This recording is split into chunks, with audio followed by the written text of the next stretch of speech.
자, 이제 우리 여기 조세피 방지 세제 여기서 좀 더 구체적인 내용들 볼게요. 첫 번째로 내국법인의 출자 비율 나오죠. 출자 비율.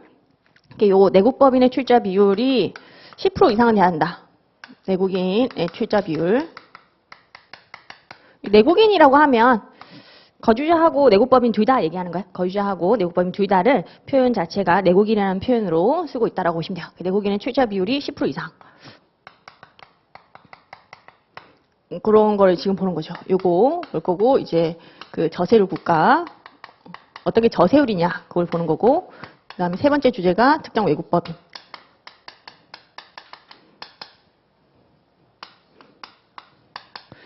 요런 주제인데 요 10% 이상을 따질 때 직접 간접을 다 합쳐서 따지는 겁니다. 거기 첫째 줄에 내국인의 범위는 특정 외국법인의 각 사업연도 말 현재 발행 주식 총수 또는 출자 총액의 10% 이상을 직접 또는 간접으로 보유한 자로 한다.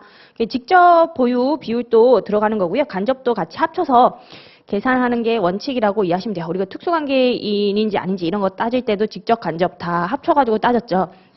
그런 개념이라고 보시면 되는데, 근데 문제는 그 옆에 거예요. 옆에 거 보시면 이 경우 발행 주식 총수 또는 출자 총액의 10%를 판단할 때, 10% 넘는지 안 넘는지 그 판단할 때 국세 기본법에 따른 특수관계인 중에서 뭐 친족관계, 경제적 연관관계 있는 자, 얘가 직접 보유하는 발행 주식 또는 출자 지분을 포함한다고 되어 있죠. 나의 친족이 보유하고 있는 것도 포함해서 10% 이상인지 아닌지를 따지는 거고요. 근데 요때는 친족이니까 직접만 가지고 따지는 겁니다. 간접이 들어가면 틀린 문구가 돼요. 친족 관계에 있는 자가 직접 또는 간접으로 보유하는 주식을 포함한다. 이렇게 나오면 또 틀린 문구거든요. 그러니까 나는 직접 간접을 다 합치고요. 나의 친족이 가지고 있는 주식 같은 경우에는 직접만 가지고 출자 비율 10%요 판단을 한다. 그렇게 조심하시면 됩니다. 요거는 말문제로 함정으로 등장할 수 있는 부분이에요. 친족은 직접만. 그리고 저세율 국가는 세율이 낮아야 되는데 거기 보시면 첫째 줄에 법인세 부담세액이 실제 발생 소득의 15% 이하라고 되어 있죠. 15% 이하인 국가나 지역. 요게 저세율이에요. 15%면 얼마 안 되는 거죠. 우리나라 같은 경우에도 법인세율이 최고 세율이 25% 정도가 되는데 15% 이하면 엄청나게 적은 거라고 이해하시면 돼요. 법인세 부담액이 그 실제 발행 소득에 대비해서 15% 이하. 그리고 옆에 보시면 다만 특정 외국법인의 각 사업연도 말 현재 실제 발생 소득, 그게 각 사업연도 말 현재 기준 환율, 재정 환율로 환산한 금액이 2억 원 이하인 경우에는 배당 간주 규정을 적용하지 아니한다고 되어 있죠. 뭐 2억은 1년 기준으로 따지는 거고요. 소득이 얼마 안 된다는 거죠. 소득이 2억 이하다라고 하면 지금 가공회사의 소득을 다 집중시키는 그런 개념이 아니에요. 가공회사의 소득을 막 집중시켜가지고 조세를 회피하는 거, 그걸 방지하는 세제니까 이 저세율 국가에 소득 집중된 게 2억 원 이하라고 하면 적다라는 거죠. 적으니까 배당 간주 규정, 그걸 적용하지 않는다라고 보시면 돼요. 간주하지 않는다. 금액이 너무 적으니까. 집중되는 경우가 아닌 거죠. 그렇게 보시면 되고요. 넘겨보시면 특정 외국법인인데 요거 관련해서는 정리할 게 좀 많아가지고 우리가 따로 떼서 볼 겁니다. 얘는 일단은 가공회사 정도로 개념을 잡으시면 돼요. 데스크 하나 놓고 가공회사를 만든 거죠. 실제로 뭐 제품 만들고 공장이 있고 그런 개념이 아니라 가공회사 하나를 차린 거라고 이해를 하시면 돼요. 유령회사 그렇게 이해하시면 되고요. 요거는 요건이 여러 가지 좀 까다롭게 있는데 그거 같은 경우에 조금 이따 정리하고 먼저 뭘 보시냐면 2절의 배당 간주 금액 그걸 좀 보도록 하죠. 자, 배당 간주 금액을 계산할 때는 요 특정 외국법인에 배당 가능한 유보 소득이 있으면 지분율을 꼭 곱해 주셔야 돼요. 지분율 곱하는 거 그거 누락 없이 갖고 가셔야 됩니다. 곱하기 해당 내국인의 특정 외국법인에 대한 주식 보유 비율이 나와 있죠. 여기 지분율이라고 이해를 하시면 되고요. 요거 같은 경우에 주식 보유 비율 직간접 그거 합친다라고 했는데 간접 보유 비율 그거를 따질 때 우리 앞에서 국외 특수 관계인인가 아닌가를 따질 때는 간접을 따질 때 만약에 처음에 주주법인한테 내가 가지고 있는 지분이 50% 이상인가 아닌가 그걸로 좀 나뉘어가지고 50% 이상이면 1로 봤죠. 100%를 가지고 있는 걸로 봤는데 여기서는 간접을 따질 때 내가 특정 외국법인 주식을 갖고 있다라고 하면 주주법인이라고 할게요. 그리고 특정 외국법인이 있다라고 했을 때 단순히 곱하도록 되어 있어요. 이렇게 거쳐서 가지고 있는 거죠. 여기에 예를 들면 뭐 문제에서 실제로 나오기로는 100% 나온 적이 있어요. 100%, 뭐 30%. 이러면 100%, 30% 무조건 곱하는 거예요. 이게 만약에 50% 이상이다, 60%다. 이걸 100%로 바꾸느냐? 그게 없어요. 여기서는 그게 없다는 게 우리 앞에서 국외 특수관계인 그거 따질 때랑 좀 달라요. 그냥 60%, 30% 곱하거든요. 단순히 곱해서 간접 보유 비율을 구한다는 것이 차이점이라고 보시면 돼요. 그런 게 좀 차이점인데 이건 좀 세부적인 거니까 실제로 문제로 나올 때도 100%로 나왔습니다. 논란 없게 하려고 100%로. 이거까지 다 갖고 가려면 너무 힘들죠. 국외 특수관계자 그거 판단할 때는 50% 이상이면 무조건 100%를 받잖아요. 근데 여기서는 무조건 100%를 안 봐요. 그냥 60%면 60% 곱하기 30% 그런 식으로. 이걸 100%를 보지 않습니다.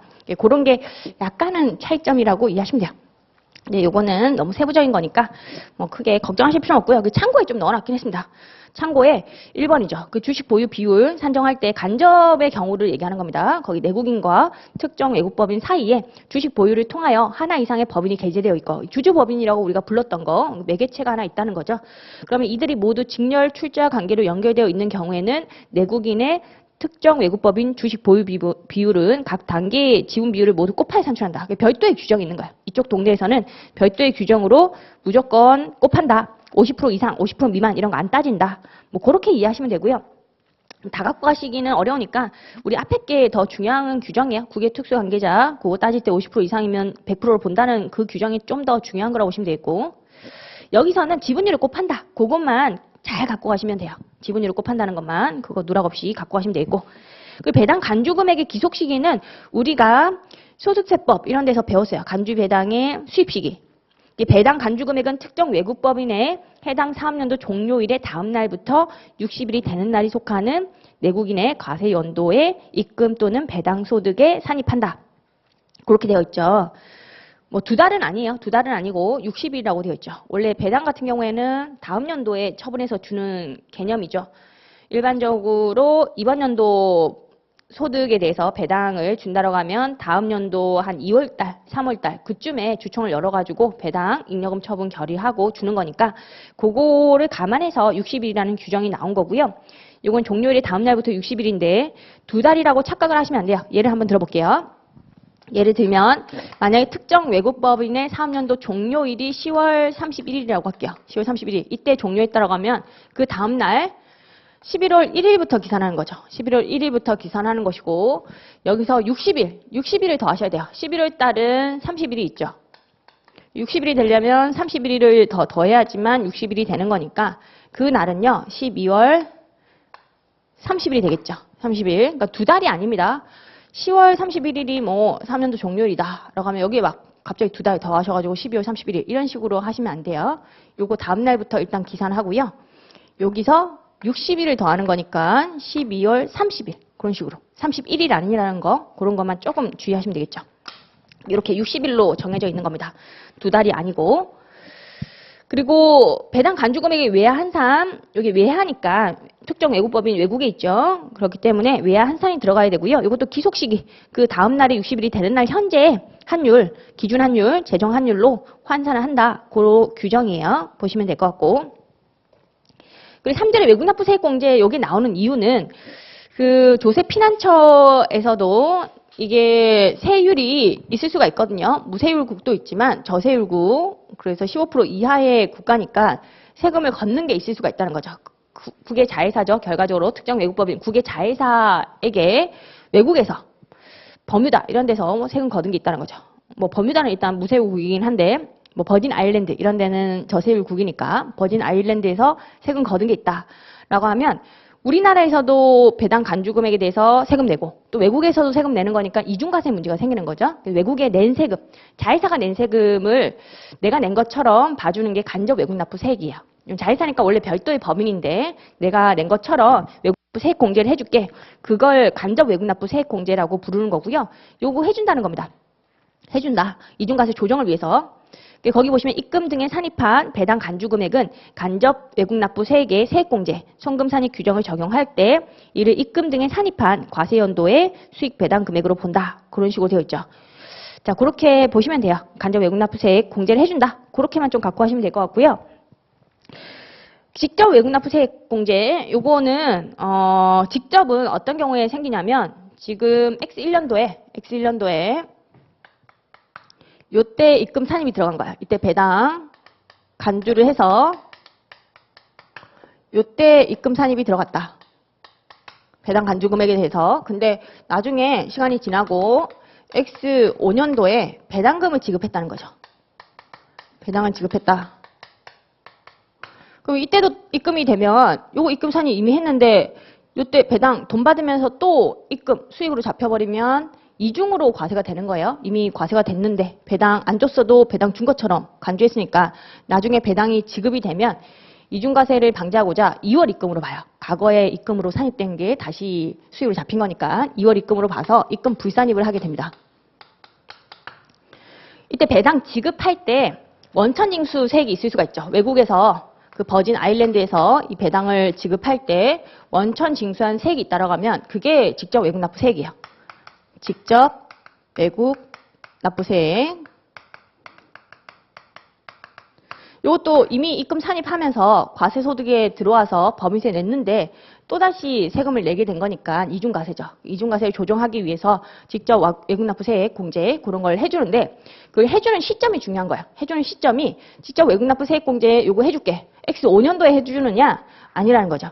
X1년도에 해줘요. 이중과세 조정이니까 입금에 산입된 과세 연도에 해줘야 되는 게 맞겠죠. 이중과세를 조정해서 이미 입금에 산입된 그 연도에 해주는 게 맞습니다. 요때 직접 외국납부세액 공제가 되는 거고요. 근데 직접 외국납부세액은 이때 발생한 거니까 X1년도는 이미 신고가 끝났거든요. 근데 요때 직접 외국납부세액 공제를 해주려면 어떻게 해야 되냐면 이미 신고가 끝났으니까 요걸 해주세요 라고 하려면 납세자가 경정청구라는 걸 해줘야 돼요. 경정청구. 요걸 해줘야지만 직접 외국납부세액 공제 이런 걸 받을 수가 있다. 그렇게 이해하시면 돼요. 이미 신고가 끝난 상태에서 요걸 해달라라는 것은 경정청구죠. 자, 그 내용이 198페이지 나와 있고요. 거기 보시면 직접 외국납부세액은 특정 외국법인이 내국인에게 실제로 배당 지급할 때 외국에서 그 원천 징수한 거 그렇게 이해하시면 돼요. 납부한 세액이 있는 경우 입금 등에 산입한 과세 연도에 배당 간주 금액은 국외 원천 소득으로 보고 실제 배당 시 외국에 납부한 세액은 자 밑줄 입금 등에 산입한 과세 연도에 외국에 납부한 세액으로 보아 직접 외국납부 세액 공제에 송금 산입, 필요금리 산입 규정을 적용한다. 자 입금 등에 산입한 과세 연도예요. 이중과세 조정이니까 과세 소득에 들어왔을 때 그때 세액 공제를 해주겠다. 그런데 이미 지났으니까 경정 청구해줄게. 그런 개념이고요. 요걸 갖다가 말문제로 배당을 지급한 과세연도 이렇게 바꿔서 나오면 틀린 지문이 돼요. 그렇게 많이 나와요. 배당을 지급한 과세연도가 아니라 입금 등에 산입한 과세연도에 외국납부세액 공제를 해준다. 그것만 주의를 하시면 되는 부분이에요. 자 그리고 이거는 이미 과거에 신고가 들어간 거니까 그 밑에 나오죠. 실제로 배당을 받은 과세 연도에 소득세 법인세 신고 기한으로부터 1년 이내에 납세지 간의 세무서장에게 경정을 청구할 수 있다. 여기 되어 있죠. 이때 직접 외국납부세액이 발생했으니까 이때 신고 기한이 있겠죠. X5년도 신고 기한으로부터 1년 이내에 경정 청구가 가능하다. 자 그렇게 보시면 되고 오른쪽에 사후관리를 보죠. 사후관리는 이런 개념이에요. 이 배당 간주 금액을 입금 산입했죠. 근데 배당을 또 지급하는데 돈 들어오면서 또 수익 잡히면 또다시 입금이 되고 이중과세 문제가 생기니까 2월 입금으로 봐서 입금 불산입한다. 그 규정이에요. 사후관리가. 입금 불산입하는 그 규정. 그렇게 보시면 되고요. 요거는 뭐 회계 처리로 잠깐만 보여드리면 예를 들면 X1년도에 배당으로 간주된 금액이 있다. 라고 하면 세법상으로 배당으로 간주된 금액이 뭐 8,000원이다 라고 했을 때 이때는 입금으로 산입되고요. 수익 잡히는 거죠. 배당 간주 금액, 배당금 수익이 한 8,000 이렇게 잡힐 것이고 그리고 세무조정은 입금 산입이 들어갈 건데 8,000원만큼 과세가 되면 차변에 뭔가를 구성해야 되죠. 자산의 원가를 구성해야 돼요. 요게 배당 간주 금액이라서 돈을 지금 하나도 안 받았어요. 돈 들어오는 게 없어요. 돈 들어오는 게 없지만 배당 간주 금액으로 보겠다라는 것은 여기에 주식의 가치가 좀 증가한다 이런 컨셉인 거예요. 결과적으로 주식을 가지고 있는 상태에서 돈 들어온 건 하나도 없는 상태인데 입금으로 볼 거야. 그런 거니까 자산의 원가를 구성하는데 내가 가지고 있는 게 주식이거든요. 그 특정 외국법인에 대한 지분. 주식 가치를 증가한다 이런 개념이고 뭐 임시자산이라고 할게요. 임시자산 주식이라고 이해하셔도 상관이 없어요. 임시자산으로 자산의 원가를 구성하게 되는 겁니다. 과세소득은 자산의 원가를 구성하게 되는 거죠. 유보. 이런 식으로 X1년도에 배당 간주 금액에 대해서 과세가 됐고요. 그리고 X5년도에 배당을 지급하게 된 거죠. X5년도에 나중 가서 실제로 그 특정 외국법인에서 배당 결의를 해서 돈을 주더라는 거야. 그럼 현금이 들어오죠. 현금이 뭐 예를 들면 8,000원 중에서 한 5,000원 지급했다고 할게요. 그럼 수익 잡힐 거라는 거죠. 돈 들어왔으니까 회사는 이렇게 회계 처리를 일반적으로 할 거고 근데 세법은 돈이 들어오긴 했지만 또다시 이걸 수익으로 보면 이중과세가 돼요. 이미 이때 과세가 된 거거든요. 그렇기 때문에 요거는 임시자산 받을 거 받았다 이런 의미에서 임시자산을 없애면서 현금이 들어온다. 그런 컨셉이 돼요. 그러면 세무 조정할 때 수익 잡은 거 임시자산으로 바꾸려면 입금 불산입 할 거고요. 5,000원 마이너스 유보. 이런 식으로 사후관리가 들어가는 거죠. 사후관리는 어떤 경우에 하냐면 배당 지급 시에 이중과세를 조정하고자 입금 불산입을 한다. 그리고 여기 보시면 이 원래 배당 간주 금액은 8,000원이었어요. 근데 입금 불산입한 건 5,000원이었죠. 그러니까 배당 지급한 게 5,000원이니까 그러면 3,000원이 남잖아요. 3,000원 그 유보는 언제 추인되느냐? 그런 문제가 생기죠. 8,000원에서 지금 5,000원 요거는 사후관리로 입금 불산입했고 3,000원이 남아있는데 요 유보를 언제 추인하냐면 내가 지금 주식 갖고 있는 거니까 임시자산이 주식이라고 이해하시면 돼요. 나중에 X6년도쯤에 주식을 처분했다는 거예요. 주식을 처분했다고 하면 그때 요거마저도 나머지 금액 입금 불산입을 해주면 되는 거예요. 추인의 관점에서 요게 입금 불산입이 된다. 요게 사후관리예요. 사후관리는 지금 배당 간주금에 대해서 입금 산입했는데 주식을 늘린 거니까 유보인데 이걸 추인하는 시점이 배당 받을 때 하고 그리고 주식 처분할 때 그런 식으로 간단하고 이해하시면 돼요. 자, 거기 보시면요. 실제 배당금의 입금 불산입 나오죠. 특정 외국법인의 유보소득이 내국인의 입금 등으로 산입된 후 그 법인이 그 유보소득을 실제로 배당을 한 경우죠. 그때는 법인세법에 따른 2월 입금으로 보거나 소득세법에 따른 소득에 해당하지 아니하는 것으로 본다. 그런 식으로 이중과세 조정을 좀 해주는 거고요. 마찬가지 두 번째 주식 양도시 입금 불산입 나오죠. 얘도 마찬가지예요. 그 입금에 산입된 후 주식을 양도했다. 그럼 다음의 금액을 2월 입금으로 보거나 소득세법에 따른 주식 양도니까 이제는 양도소득에 해당하지 아니한 것으로 본다. 그런 식으로 표현이 나와 있는 거죠. 거기 산식이 나와 있는데 2월 입금 등으로 보는 금액은 1-2라고 돼 있죠. 1이 요거예요. 1 배당 간주 금액. 그 양도한 주식에 대한 배당 간주 금액 합계에 상당하는 금액. 여기 1번이고 2번이 요거죠. 이미 실제로 배당한 금액이 있다라고 하면 요건 이미 입금 불산입이 됐으니까 나머지 금액 3,000원 그거를 주식 처분 시에 마저 유보 추인해 준다. 그런 관점으로 이해를 하시면 됩니다. 그리고 요거는 법인의 경우도 있고 제가 지금 법인을 예를 들었지만 당연히 개인의 경우도 있는 거니까 개인하고 법인 좀 나눠서 정리를 해드리면 요 같은 경우에 만약에 배당 지급 시 사건이 두 가지죠. 그리고 주식 양도시가 있다라고 하면 얘는 어떤 표현이 나오면 되냐면 2월 입금으로 보아.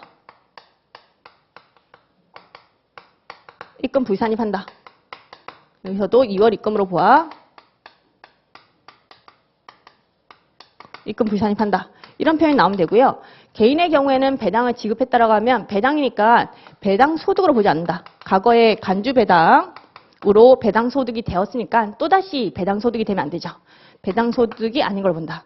주식을 양도하게 되면 주식을 양도하면 그때는 양도소득세가 과세가 될 수가 있어요. 주식 중에서도 일부 주식은 양도소득세가 과세가 되니 양도소득으로 보지 아니한다. 그런 표현이 나와요. 얘는 표현이 좀 다른 거죠. 배당 소득으로 보지 아니한다. 양도 소득으로 보지 아니한다. 그런 식으로 표현이 좀 달리 되어 있습니다. 그리고 장부 등의 보존. 요거는 사후 관리가 들어가는 거니까 배당 지급할 때까지 그리고 주식 양도할 때까지 사후 관리가 들어가니 장부 보존 기간이 좀 길어요. 원래는 일반적인 장부 보존 기간은 국기법상으로 5년간으로 되어 있죠. 근데 5년간 그 규정에도 불구하고 얘는 두 번째 줄 배당 또는 양도일이 속하는 과세연도에 법정 신고 기한까지 보존해야 한다. 사후 관리를 하기 위해서 그때까지 좀 더 늘려서 보존을 해야 한다. 그런 규정이라고 보시면 됩니다. 자, 넘어가죠. 자, 사장도 문제 한번 풀어보죠. 사장 202페이지 볼게요. 동그라미 1번. 법인의 상계 사업연도 평균 부담 세액이 요거 사장 우리가 다 안 했죠? 죄송합니다. 사장 다 안 했어요. 자, 이거 풀려고 봤더니 사장을 다 안 했어요. 우리가 특정 외국법인에 대해서 제가 따로 떼서 정리를 하도록 했죠. 자, 죄송합니다. 자, 특정 외국법인 우리 이거 하고 다 한 줄 알았어요. 196페이지.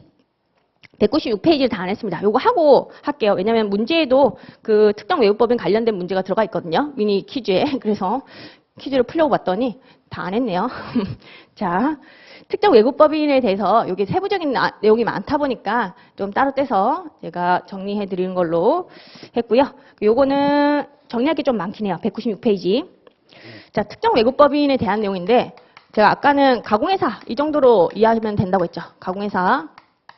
얘가 가공회사일 것 이런 요건이 있는 거예요. 근데 실제로 아무리 지역이 뭐 조세 피난처에 해당했다고 하더라도 조세 피난처 블랙리스트 이런 데에다 올라져 있는 뭐 버뮤다, 버진 아일랜드 이런 데 차려진 회사라고 하더라도 실제로 사업을 영위하는 회사는 가공회사가 아니죠. 그러면 이 배당 간주 규정을 적용을 해서는 안 돼요.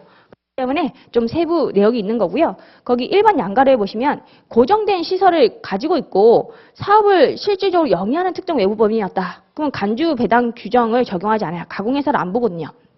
그래서 원칙적으로 고정된 시설을 갖고 있다. 사무실 있다는 거예요. 고정된 시설.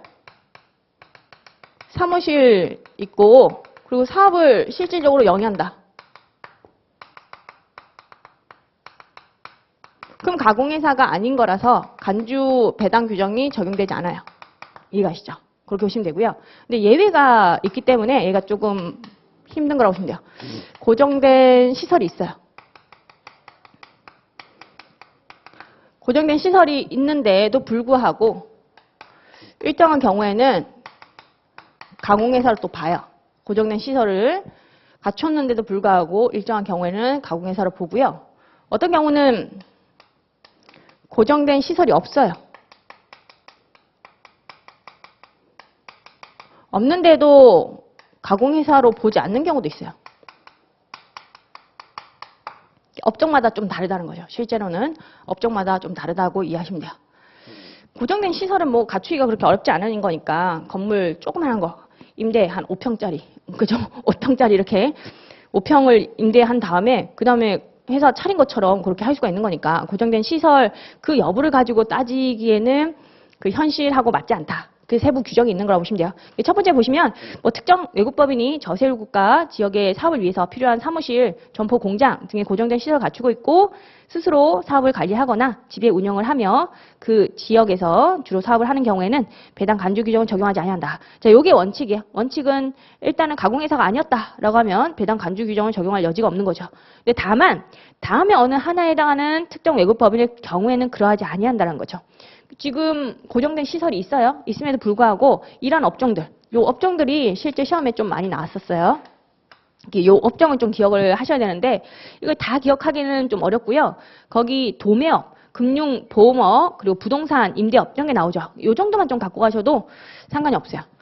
자, 여기에 특징이 있습니다. 도매업이 들어가 있고 금융, 보험업, 그리고 부동산 임대 업 등 이렇게 할게요. 이거 다 기억하기는 어렵고요. 요 특징을 좀 기억하셔야 돼요. 특징을 봤더니 얘는 수동적으로 돈을 벌고 있는 그런 업종이었다는 거예요. 수동적으로, 능동적으로 막 공장 돌리고 기계장치 돌려서 제품 만들고 이런 개념이 전혀 없어요. 제조업이 안 들어가 있죠. 일단은 부동산 임대업 같은 경우에도 임대소득을 먹는 거니까 얘 같은 경우에도 불로소득이죠. 아예 노력이 없이 돈을 버는 그런 수동적 소득을 창출하는 업종이라고 보시면 돼요. 금융보험업 같은 경우에도 뭐 컴퓨터 하나만 있으면 되는 것이고 뭔가 제조하는 활동이 전혀 없죠. 도매업 같은 경우에도 전화기 하나만 있으면 되는 거예요. 전화기 하나, 전화 하나로 주문하고 이제 배송하고 그걸로 끝나는 거기 때문에 따로 뭔가 물건 만들고 이런 업종이 아니었다. 이걸 수동적 소득 창출 업종 뭐 이렇게 부르긴 해요. 수동적인 업종이다. 그렇게 이해하시면 돼요. 수동적인 업종들. 요 같은 경우에 도매업이 일반적으로 사실 가공회사가 많아요. 도매업 같은 경우에 전화기 하나만 있으면 되는 거니까 여기에 소득을 좀 집중시키고자 여기서 물건 떼서 우리나라에 막 파는 거야. 비싸게 파는 거죠. 우리나라에는 소득이 적어지고 이쪽에는 소득이 막 몰리는 그런 거죠. 싸게 사가지고 비싸게 우리나라로 파는 거예요. 도매업 같은 경우는 아무리 고정된 시설, 뭐 5평짜리 하나, 사무실 하나 갖췄다고 하더라도 얘는 무조건 가공회사로 보겠다는 거야. 이런 업종은 수동적 소득을 발생시키는 업종은 무조건 가공회사로 볼 거야. 그런 규정이라고 보시면 되고요. 두 번째도 좀 수동적인 거라고 보시면 돼요. 거기 보시면 주식 채권의 보유, 주식 채권 보유, 지식 재산권 이런 게 나오고 선박, 항공기, 장비 임대. 선박, 항공기, 장비 임대 이게 주로 많이 나왔어요. 실제로 문제에서는 주식 채권 보유 그리고 선박, 항공기. 자, 선박, 항공기 쪽이 사실 많이 나왔었던 부분이라고 보시면 돼요.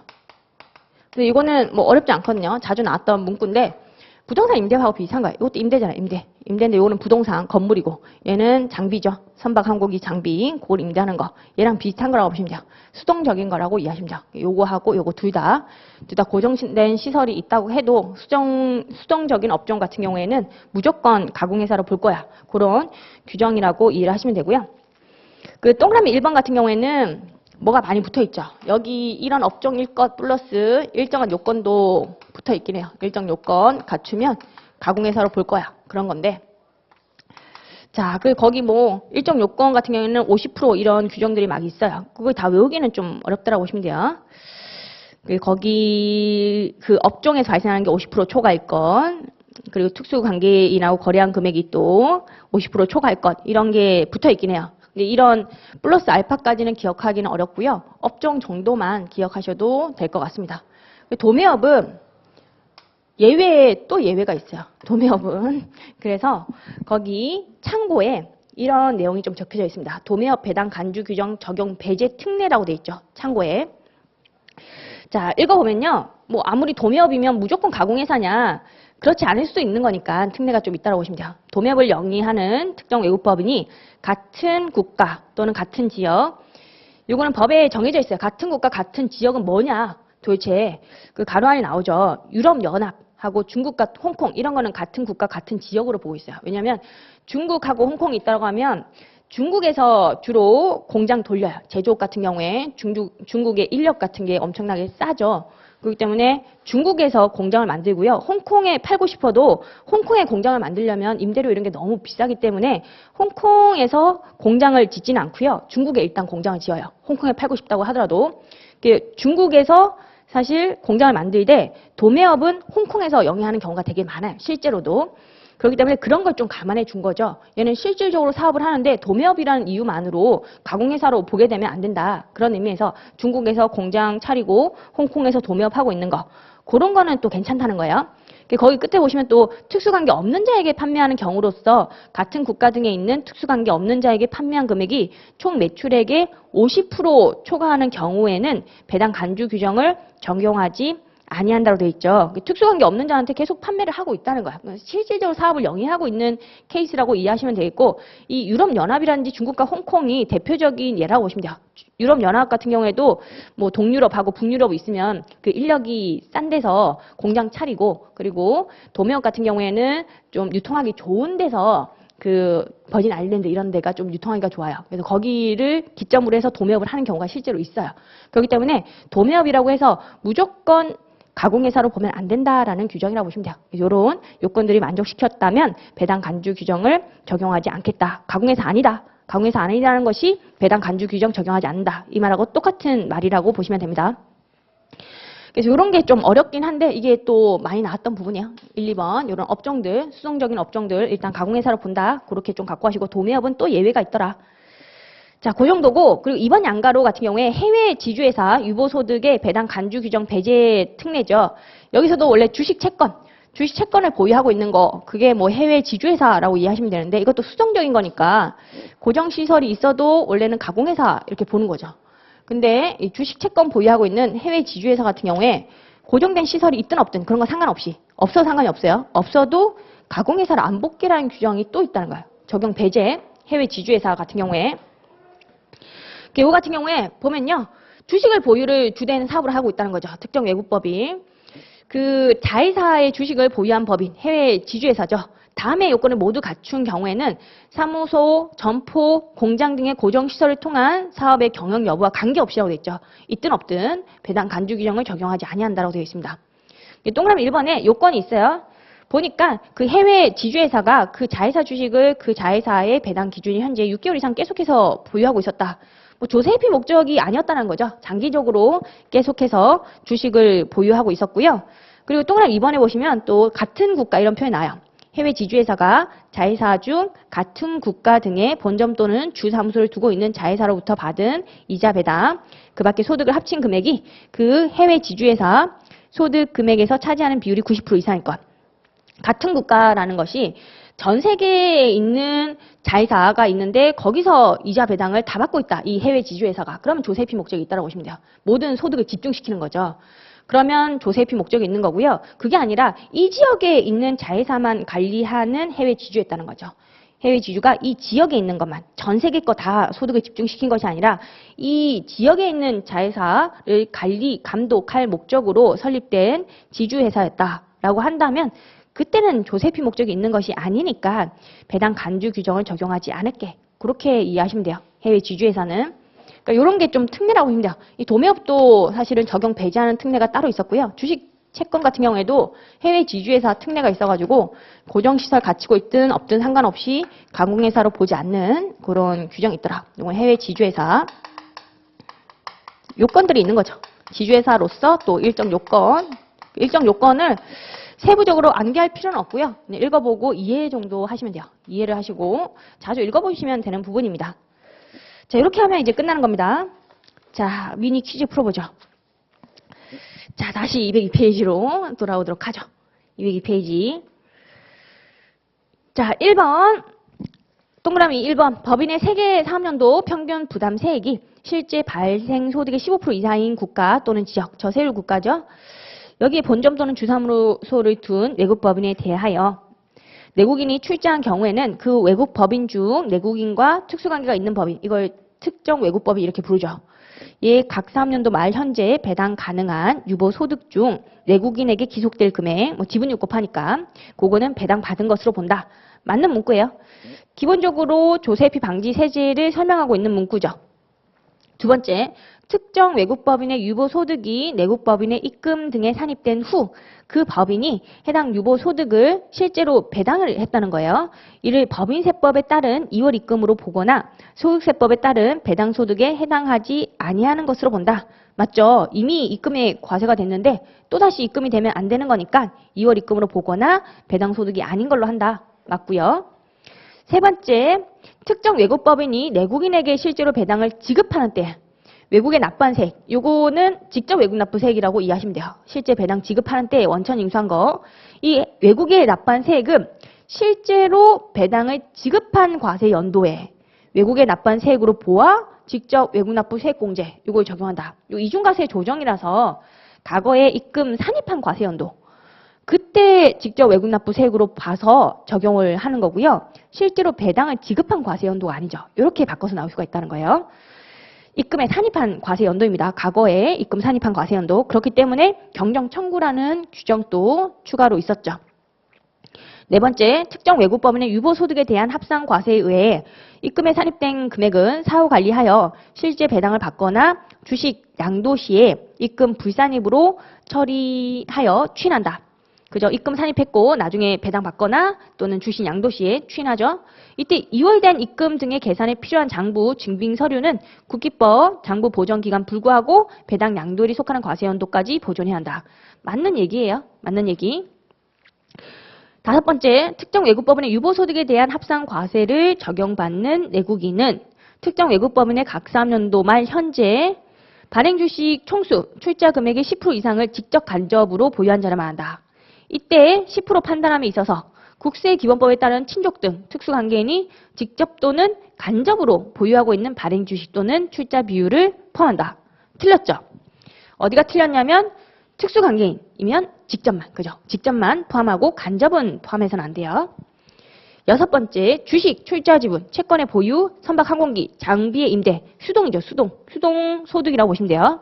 요걸 주된 사업으로 하는 특정 외국법인이 저세율 국가 또는 지역의 사업을 위하여 필요한 사무실 등의 고정시설을 갖추고 있고 그 시설을 통하여 사업을 실질적으로 영위하는 경우에는 그의 유보소득을 배당받은 것으로 간주하지 아니한다. 이렇게 그럴싸하게 나와요. 그럴싸하게. 원래는 원칙적으로는 사무실 갖추고 실질 영위하면 가공회사 아니니까 배당 간주 규정 적용하지 않을게. 그렇지만 요 업종들은 아무리 이렇다고 하더라도 수동업종이라서 이런 업종을 영위하고 있다고 하면 고정된 시설 있고 실질 영위한다고 해도 가공회사로 봐서 간주 규정을 적용합니다. 뒤에서 틀린 문구예요. 요 위에 나와 있는 업종들, 그거 좀 기억을 하셔야겠죠. 이런 업종들은 무조건 가공회사다. 그렇게 이해하시면 돼요. 그럴싸하게 나오니까 맞는 문구처럼 느껴져요. 그런데도 불구하고 얘가 틀린 문구라는 거 조심해서 잘 갖고 가셔야 되고요. 그 368페이지에 계산 문제 하나 있긴 해요. 그거 하나 풀어보죠. 이건 되게 심플하게 나왔던 문제예요. 368페이지. 368페이지.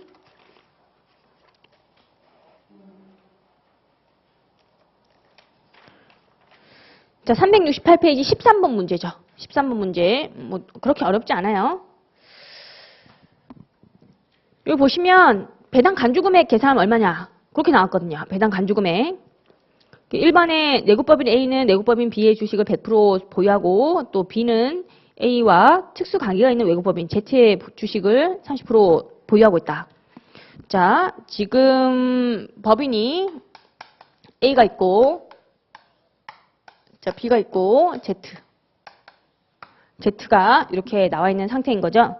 거기 보시면 100% B의 주식 보유하고 있고, 그리고 B가 또 Z에 대해서 30% 보유하고 있는 겁니다. 요거는 A하고 특수관계가 있다고 했으니까 얘가 특정 외국법인이라고 이해하시면 돼요. 얘가.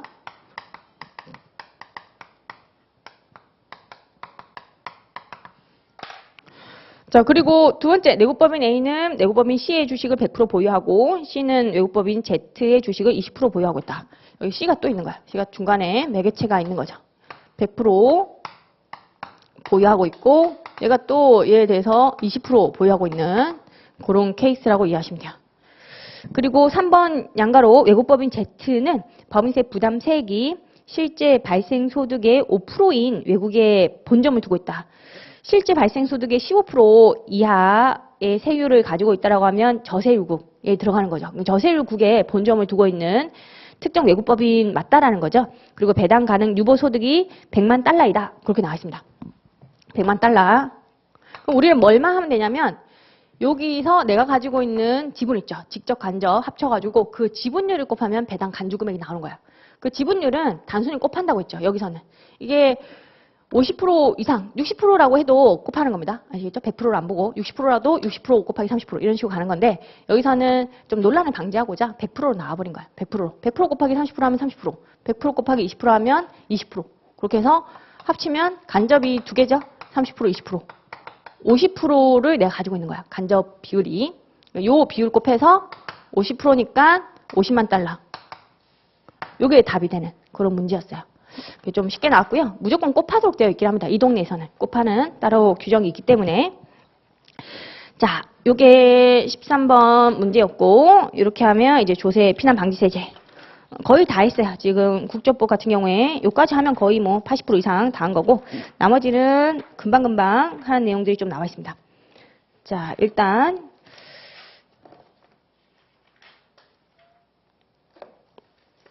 상호 합의 절차 그거 좀 보죠. 상호 합의 절차 205페이지. 자, 상호 합의 절차라고 하면 그 외국에 있는 체약 상대국하고 우리가 어떤 합의가 필요할 때 서로 합의를 하는 절차라고 이해하시면 되고요. 그 205페이지에 나와 있는데 상호 합의 절차는 이런 식으로 구조가 되어 있어요. 먼저 납세자가 외국하고 상호 합의가 필요하다라고 하면 우리나라에 권한 있는 당국에다가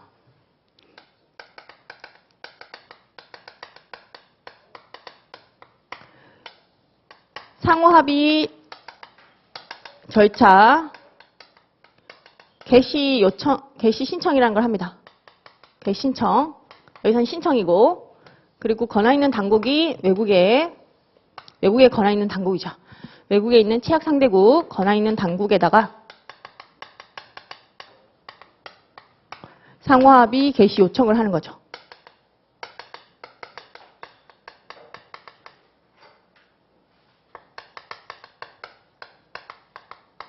네, 뭐 이 표현에 크게 신경 쓰실 필요는 없어요. 납세자는 신청이라고 하는 거고요. 납세자는 그리고 권한 있는 당국, 뭐 기획재정부 장관이라든지 국세청장 이런 자를 얘기하는 거고요. 얘가 취약 상대국에 있는 권한 있는 당국한테 상호합의 개시를 할 때는 요청이라는 표현을 좀 쓴다라고 보시면 돼요. 신청하고 요청 이렇게 법문구에는 나눠져 있긴 한데 뭐 크게 신경 쓸 부분은 아니라고 이해하시면 됩니다. 자, 그렇게 보시면 되고요. 그러면 권한 있는 당국은 누구냐라는 거죠. 누구냐? 기재부 장관. 기재부 장관이라든지 또는 국세청장이 되는 거고요.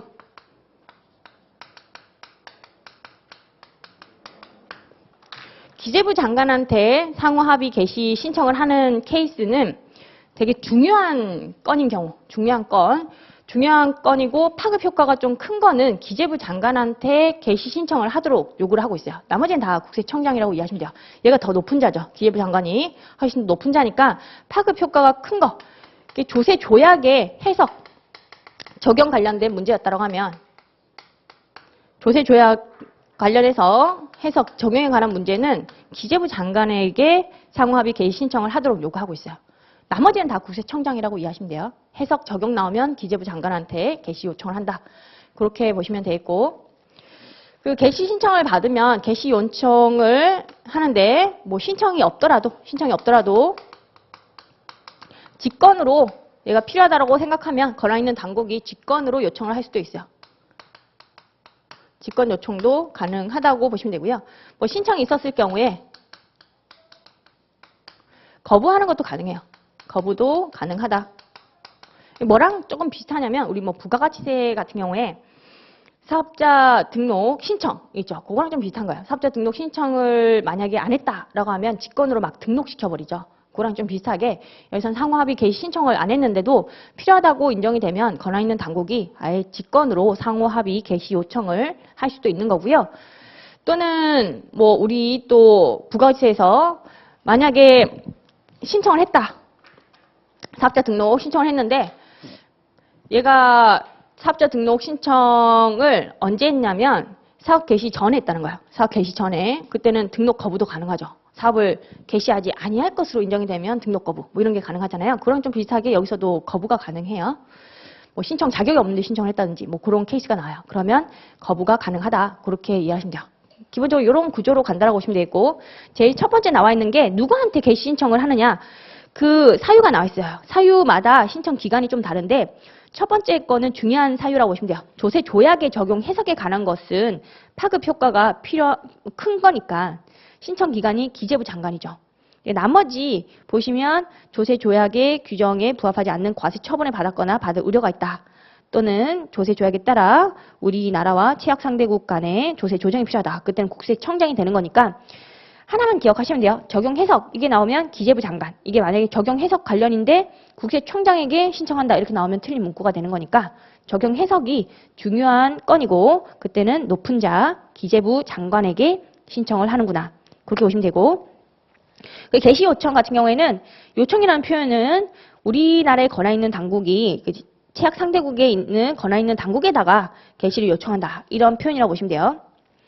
직권 개시 요청도 있죠. 기재부 장관하고 국세청장은 필요한 경우 직권으로 상호합의 개시를 요청할 수 있다. 직권으로도 가능하구나. 신청이 없어도 그렇게 보시면 되겠고, 개시 요청을 거부할 수 있는 경우가 있죠. 다음의 경우에는 개시 요청을 하지 않을 수 있다. 과세 사실을 안날부터 3년이 경과하여 신청한 경우에는 너무 옛날 건이었다는 거죠. 3년이 지났으니까 너무 옛날 건이었고 이거를 상호합의 개시하기는 좀 그렇다. 그래서 개시를 하지 않을 수가 있고요. 요청을 안 할 수가 있고, 조세피 목적이 있다. 뭐 당연하죠. 개시 요청을 하지 않는 것이고, 법원의 확정 판결. 요 동네에서 확정 판결이 많이 나오는데 법원의 확정 판결이 제일 센 거예요. 확정 판결이 이렇게 딱 결정이 됐는데 상호 합의해서 뭐 결론이 다르게 났다라고 하면 누가 이기느냐? 확정 판결이 이겨요. 법원의 확정 판결이 이기는 거기 때문에 상호 합의가 이길 수가 없어요. 애시당초. 아예 상호 합의를 할 실익이 없는 거죠. 상호 합의는 뭐 할 실익이 있어야지만 개시를 하는 건데 확정 판결이 있을 경우에는 이미 끝난 거예요. 법원의 확정 판결이 제일 센 거라고 이해하시면 돼요. 제일 센 거, 여기 제일 센 겁니다. 그러니까 개시 요청을 하지 않는 거고요. 신청 자격이 없는 자가 신청한 경우 이때도 개시 요청을 하지 않는 거죠. 요거는 외워주셔야 되는 부분이에요. 요거 거부 가능한 경우. 요거 앞자리 좀 따서 외우시는 게 좋고요. 일단 3년이 경과한 경우 그게 있었고요.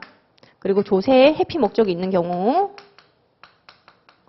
그리고 법원의 확정 판결, 그런 표현이 있었죠. 확정 판결. 그리고 네 번째가 신청 자격이 없는 경우. 없는데 신청을 한 경우. 앞자리 좀 따셔가지고 뭐 3조 확신 뭐 이런 식으로 3조. 그래서 조세 피한 게 3조로 확신한다. 이렇게 하여튼 뭐 이런 식으로 열심히 돼. 3조. 자, 뭐 누가 뇌물을 받았는데 3조를 받았다. 3조 너무 심하죠. 3조 너무 많은데 일단 3조 확신으로 외우시면 돼요. 앞자리 따든지 뭐 중간자를 따든지 이런 식으로 해서 외워주셔야 되는 부분이에요. 이때는 상호 합의 개시 요청을 거부할 수 있다. 거부할 수 있는 사유. 요거 같은 경우에도 시험에 잘 났던 부분이라서 앞자 따서 무조건 외워주셔야 돼요. 3조 확신. 3은 3년이 경과한 후에 신청한 경우, 조는 조세피 목적이 있는 경우, 확은 법원의 확정 판결. 시인 같은 경우에 신청 자격이 없는 자가 신청한 경우 그런 식으로 앞자라든지 중간자를 좀 따가지고 외워주시면 될 것 같습니다. 상호 합의 절차의 개시일과 종료일이 나오죠. 개시일. 요 상호 합의를 하려면 이게 서로 간의 합의가 필요한 거니까 요청을 하면 이쪽에서 수락을 해줘야 돼요. 수락 의사를 표시를 해줘야 됩니다. 우리가 박수를 치려면 두 손이 있어야 되죠. 두 손이. 한 손으로 박수를 칠 수가 없어요. 한 손으로 어떻게 뭐 박수를 치거나 할 수가 없죠. 두 손이 있어야지 박수를 칠 수가 있으니까 개시하는 것도 요청하면 그래 하겠다라고 얘기를 해줘야지만 그때부터 개시가 되는 거예요. 아니면 이쪽에서 요청할 수도 있죠. 그럼 우리가 하겠다라고 대답을 해줘야 돼요. 그러니까 대답해준 날 그때 개시한다. 대답을 우리가 하거나 아니면 대답을 받은 날. 그렇게 이해하시면 돼요. 쉬운 내용이에요. 쉬운 내용입니다. 동그라미 1번에 개시 요청을 받았다. 그러면 우리가 얘기를 해주면 되죠. 수락 의사를 통보한 날. 그런 식으로 대답을 해준 날. 그리고 개시 요청을 우리가 했다는 거죠. 그럼 그쪽에서 수락 의사를 통보받은 날이 되는 거야. 그쪽에서 이제 수락 의사를 통보를 우리한테 해준 거죠. 그러니까 내가 대답을 하거나 아니면 대답을 받거나 그 날부터 개시가 시작이 된다. 통보한 날, 통보받은 날. 자, 그렇게 이해하시면 돼요. 뭐 어려운 내용 아니고. 종료일이 나오죠. 상호 합의 종료. 이거는 상호 합의가 된 경우도 있고요. 되지 않은 경우도 있죠. 크게는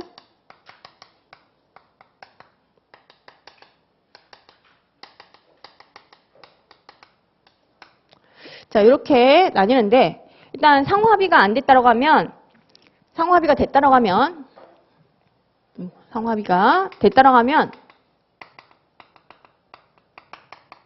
그럼 상호 합의 된 날이에요. 된 날. 그 종료일이 나오죠.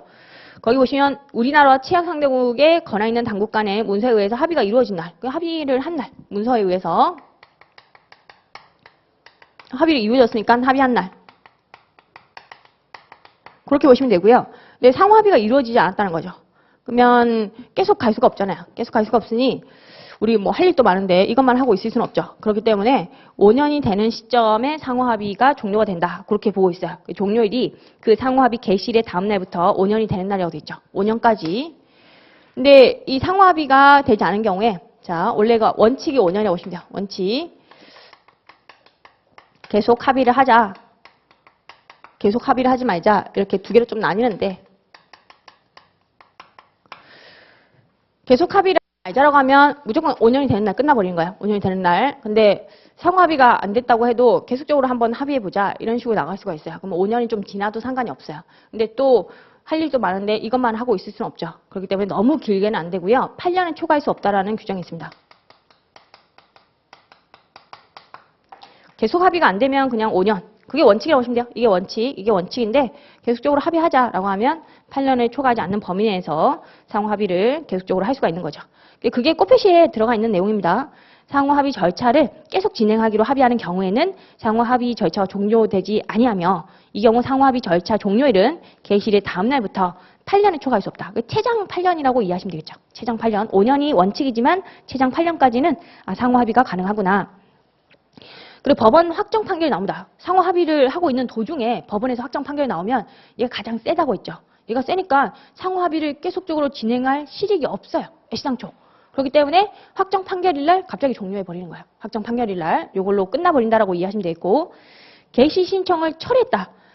그 납세자가 개시 신청을 해놓고 개시 신청을 납세자 자신이 철회를 해버렸다고 하면 그때는 또 할 실익이 없는 거니까 이게 권리구제 제도라고 보시면 돼요. 상호 합의라는 거 자체가 권리구제인데 납세자 자신이 권리구제 안 받겠다라고 한 거니까 신청 철회일에 바로 종료가 된다. 그렇게 이해하시면 되겠죠. 자, 이렇게 갖고 하시면 되고, 그리고 상호 합의 결과, 적용 및 확대 적용. 자, 여기 보시면 과세당국 또는 지방자치단체의 장은 합의가 종결된 후 상호 합의 절차의 개시를 신청한 자가 상호 합의 종결 통보서를 받은 날부터 3년 이내에 상호 합의 결과를 신청인과 상호 합의 대상국 외에 소재하는 특수관계인과의 거래에 대해서도 적용하여 줄 것을 신청한 경우로서 다음 요건을 모두 갖춘 경우에는 상호 합의 결과를 상호 합의 대상국 외에 소재하는 특수관계인과의 거래에 대해서도 적용할 수 있다. 무슨 얘기냐면 만약에 3년 이내에 다른 상호 합의 대상국이 아닌 그 특수관계인과의 거래에 대해서도 요걸 적용을 해달라. 그렇게 신청이 들어온 거예요. 그럼 확대 적용이 가능하다는 뜻이에요. 미국하고 상호 합의를 했는데 일본에 있는 거래 상대방이 또 있다는 거예요. 일본에 있는 특수관계인이. 일본에 있는 특수관계인과 거래를 한 것도 이 결과를 확대해서 적용을 해줄 수 있냐. 그런 식으로 했을 경우에 그것도 해줄 수 있다. 그런 의미죠. 신청한 경우. 근데 3년 이내에 확대 적용할 것을 신청해야 한다. 그런 요건이 있는 거죠. 그리고 또 요건이 뭐냐면 거기 1, 2, 3번 요건인데 유형이 비슷해요. 비슷해야 돼요. 그러니까 미국하고 지금 상호 합의를 거쳤는데 이 거래건에 대해서 미국하고 상호 합의를 거쳤는데 이 거래건과 일본에 있는 특수관계인하고의 거래건이 상황이라든지 그런 것이 다 유사했다. 유형 자체가 유사했다라고 하면 그때는 적용을 확대해서 할 수 있다. 그런 내용이라고 보시면 돼요. 1, 2, 3번은 그냥 읽어보시면 돼요. 동일한 유형, 동일한 방식 뭐 이런 식으로 나오는 거죠.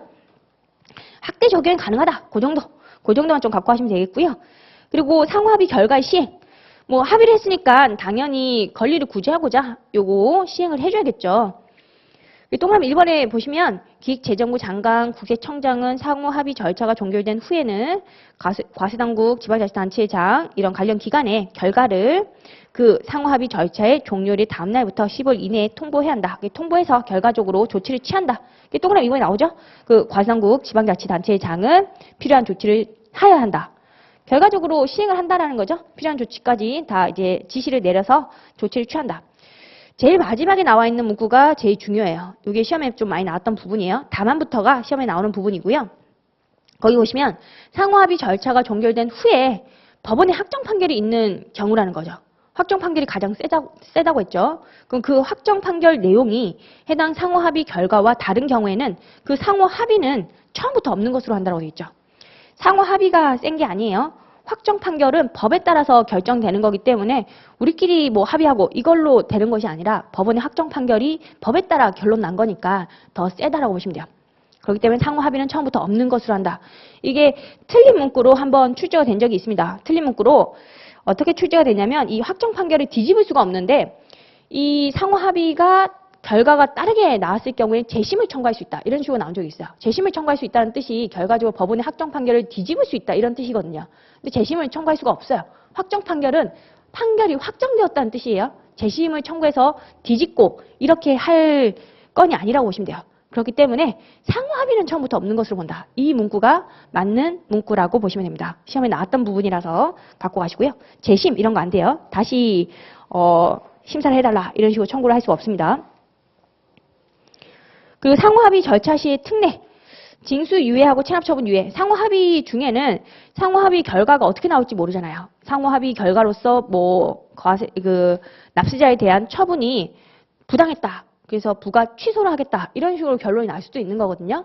그렇기 때문에 납세자한테 징수 유예라든지 체납 처분 유예라는 특례를 좀 주고 있는 거죠. 상호 합의가 진행되고 있는 기간 중에는 징수를 유예한다든지 체납 처분을 유예해서 천천히 세금 걷겠다. 그런 개념이라고 이해하시면 돼요. 이건 두 가지로 나뉘어져 있죠. 고지 전이냐 고지 후냐 이렇게. 납세 고지 전이냐 고지 전 징수 유예 이게 나오고요. 고지된 후에 징수 유예하는 거 이렇게 두 가지로 좀 나뉘어진다고 보시면 돼요. 표도 두 개로 나뉘어져 있는 겁니다. 고지 전이다. 그럼 고지를 유예하면 되는 거죠. 고지 전에 상호합의 절차가 이미 개시가 됐다라는 거죠. 이때 상호합의 절차가 개시가 돼버리면 개시가 되고 나서는 기다려야 돼요. 기다려서 이게 부가 취소가 될 수도 있고 그런 거니까 상호합의 결과가 어떻게 나올지는 일단은 기다려봐야 한다. 그런 의미에서 고지를 유예하거나 아니면 결정한 세액을 분할하여 고지할 수 있다. 그런 내용이 나와 있는 거고요. 그 나머지 내용을 한번 읽어보시면 될 것 같고 그리고 고지 후 상호합의 절차가 개시된 경우에는 이미 고지서는 날려보내진 거야. 고지서는 날려보내졌다라고 하면 징수를 유예하면 되는 거죠. 징수를. 그 옆에 보시면 징수 또는 체납처분을 유예할 수 있다. 우리 뭐 국세징수법에서 배웠다시피 뭐 고지하고 원래 납기 정해주고 독촉하고 납기 정해주고 근데 그 납기까지 안 내면 압류, 매각, 처분 이런 식으로 가죠. 청산. 그런 과정을 거치는데 이미 고지가 된 후에 유예를 한다라고 하면 징수 내는 거 그거 유예하거나 아니면 체납처분, 매각 이런 거 유예를 하거나 그런 거를 얘기하는 겁니다. 그것도 내용이 좀 나와 있고요. 근데 다만 이거는 고지 후니까 요 고지 전이랑 다른 점이 뭐냐면 고지 후죠. 고지 후기 때문에 징수를 유예했다. 세금 내는 걸 유예했으니 요 같은 경우에는 이자를 플러스로 내야 되는 규정이 추가로 있는 겁니다. 이자를.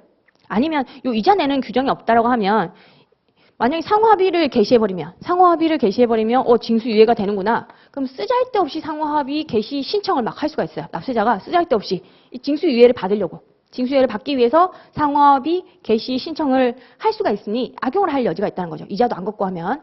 이자를 거둠으로써 결과적으로는 상호합의 개시 신청이라는 것을 너무 남용을 하지 않도록 이렇게 막무가내로 많이 쓰지 않도록 그렇게 규정이 되어 있다고 보시면 돼요. 이자가 있구나. 그 정도.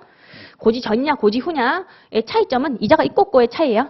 고지 전이고 얘는 고지 후니까 이자가 있고 없고. 그 정도만 갖고 하시면 되고 나머지 절차 규정은 모르셔도 상관이 없습니다. 거기 꽃표시는 잠깐 볼게요. 꽃표시는 뭐 맞는 문구로 나올 가능성이 있는데 거기 보시면 신청인이 과거에 체납을 했거나 자료 제출 의무를 불이행한 경우에는 징수유예, 체납처분 유예를 하지 않는다고 되어 있죠. 이거는 납세자가 불성실한 경우예요. 불성실한 경우에는 징수유예도 안 하고 체납처분 유예도 안 할 수도 있더라. 상호합의가 아무리 개시되었다고 하더라도 안 할 수도 있다. 그리고 밑에 보시면 불복 청구 기간, 부가 제척 기간의 특례 나오죠. 불복 청구 기간의 특례. 요거 같은 경우는 상호합의 절차가 개시가 됐다라고 하면 국기법에도 사실 나오는 내용인데 상호합의 절차가 개시가 된 경우에는 그 상호합의 절차가 진행 중일 때는 그 기간은 불복 청구 기간, 결정 기간, 행정소송 제기 기간에 산입하지 않는다고 되어 있죠. 왜냐하면 상호합의로 인해서 결론이 어떻게 나올지 모르니까 기다려 봐야 된다라는 겁니다. 그렇기 때문에 요거 불복 청구 기간이 뭐 90일 이런 게 정해져 있죠. 소송 제기 기간 또 90일 그런 게 들어가 있는데 그거를 산입해서는 안 되죠. 상호합의는 기간이 되게 길 수도 있어요. 최장 8년까지 갈 수도 있거든요. 최장 8년까지 갈 수 있는데 8년 지나버리면 불복을 못하고 그럼 납세자가 권리를 찾을 길이 없어요. 그렇기 때문에 이 상호합의 진행 기간은 절대 산입하지 않는다. 그런 거고 부가 제척 기간의 특례. 자, 요거 같은 경우에는 최악 상대국가 상호합의 절차가 개시된 경우에는 상호합의 절차의 종료일이 다음 날부터 1년간의 기간과 국세기원법, 지방세법상의 제척기간 중 나중에 도래하는 기간이 만료된 날 후에는 국세를 부과할 수 없다. 무슨 얘기냐면 뭐 표현은 이렇게 되어 있지만 나중에 도래하는 기간까지는 부과를 할 수 있다는 뜻이에요. 나중에 도래하는 기간까지는 부과를 할 수 있고 그 이후에는 부과할 수 없는 거죠. 원래 부가권을 행사하기 위해서는 제척기간이 남아있어야지만 부가권을 행사할 수 있는데 상호합의가 되게 길게 최장 8년까지 막 갈 수가 있는 거니까 8년 지나버리면 일반적인 국세 부과의 제척기간이 5년이거든요. 5년 지나버리고 부가권을 행사할 수 없어서 부가 취소도 못해. 부가권 행사에는 당연히 부과하는 권리도 들어가지만 부가 취소하는 권리도 들어가는 거예요. 부가 취소를 못하게 되면 납세자 권리를 찾아줄 수가 없기 때문에 특례 제척기간이라고 해서 기간을 좀 늘려주는 개념이 존재한다는 거죠.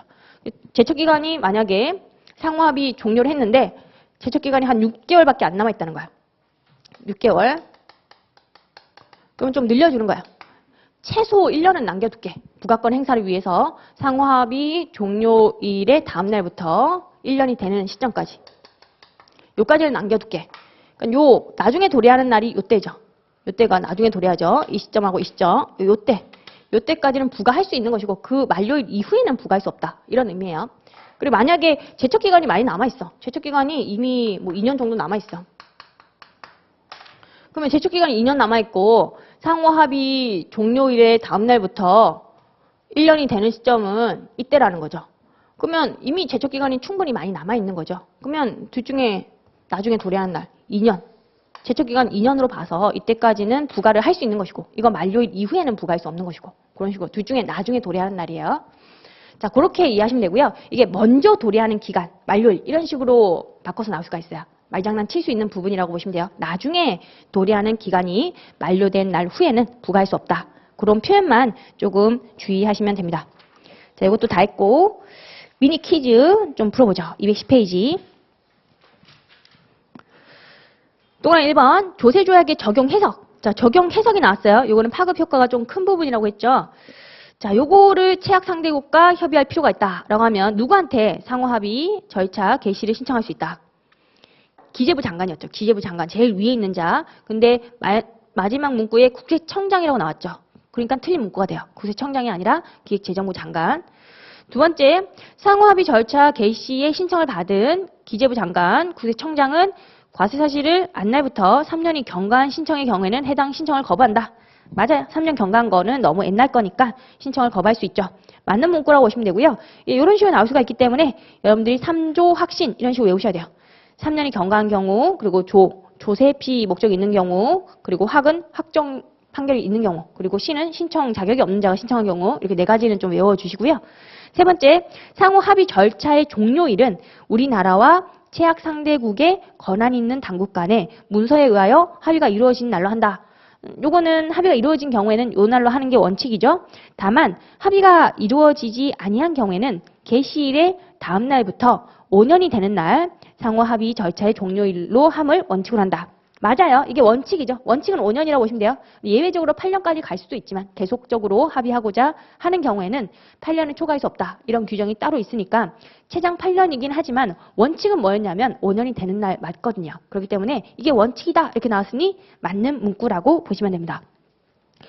자, 동그라미 4번 보시면 상호 합의 절차가 개시된 경우에 상호 합의 절차의 종료일의 다음 날부터 1년간의 기간과 제척기간 중 먼저 도래한 기간이 만료된 날 후에는 국세를 부과할 수 없다. 우리 방금 본 거죠? 먼저가 아니라 나중에 도래하는 기간이 만료된 날 후에는 국세를 부과할 수 없다. 틀린 문구. 5번 상호합의 절차의 개시일부터 종료일까지의 기간은 국세기본법, 지방세법상 불복 청구 기간, 결정 기간, 행정소송 제기 기간에 산입하지 아니한다. 맞는 문구예요. 자, 여기까지. 그 7장, 8장은 한 30분 정도 하면 끝날 것 같아요. 조금 쉬고 요 7장, 8장 정리하고 국조법 마무리하고 조처법 들어갈게요. 좀 쉬겠습니다.